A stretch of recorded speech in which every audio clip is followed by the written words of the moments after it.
కొంతమంది భర్తలు, అందరూ కాదండి, కొంతమంది తమ భార్యని ఎంతమంది ఉంటే అంతమందిలోని ఎంత మాట అంటే అంత మాట గసిరేయడం, కోపంగా అరిచేయడం, ఇలాంటివన్నీ చేస్తారండి. ఈ మధ్యకాలంలో నేను ఇద్దరు ముగ్గురిని చూశాను, అందుకే చెప్తున్నానండి.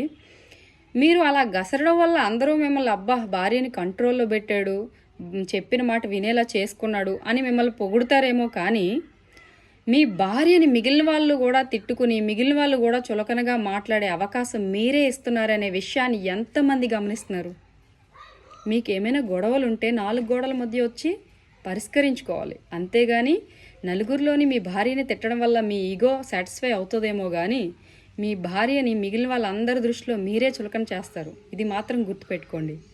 ఎందుకంటే భార్య లేనిదే ఆ భర్తకి జీవితం కంప్లీట్ కాదు. ఓకేనా?